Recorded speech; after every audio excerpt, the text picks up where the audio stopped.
Hello guys, welcome back to my channel. ಇವತ್ತು ನಾವು ಟ್ರೆಕ್ಕಿಂಗಿಗೆ ಬಂದಿದ್ದೀವಿ. ಆಯ್ತಲ್ಲ, ಒಂದು 5 ಕಿಲೋಮೀಟರ್ ನಡೀತಾ ಇದೀವಿ.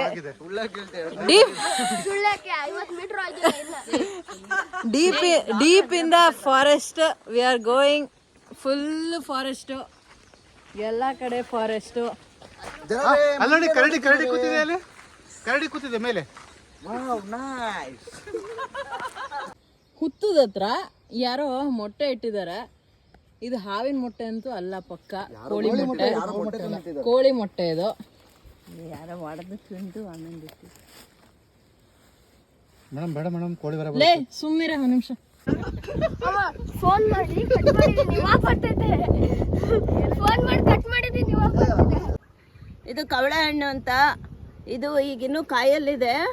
ಇದರಲ್ಲಿ ಈಗ ಸದ್ಯಕ್ಕೆ ಹುಳಿ ಇರೋದ್ರಿಂದ ಉಪ್ಪಿನಕಾಯಿ ಕೂಡ ಹಾಕ್ತಾರೆ.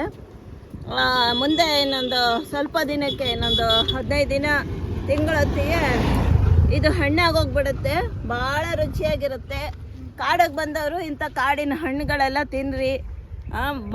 ಇದು ಸೀಸನಲ್ ಫ್ರೂಟ್ಸ್ ಇವೆಲ್ಲ, ಗೊತ್ತಾಯ್ತಾ? ಆರೋಗ್ಯಕ್ಕೆ ಭಾಳ ಒಳ್ಳೆಯದು. ಬಂದು ಇಲ್ಲೆಲ್ಲ ನಾವು ಸುತ್ತಮುತ್ತ ನೋಡ್ತಾನೆ ಇದ್ದೀವಿ.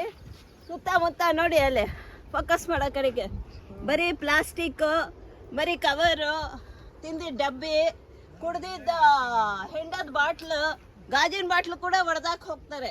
ಅಂಥ ಕೆಟ್ಟ ಜನ ಇದ್ದಾರೆ. ದಯವಿಟ್ಟು ಅರಣ್ಯನ ರಕ್ಷಿಸಿ, ಪ್ರಾಣಿಗಳನ್ನ ಉಳಿಸಿ.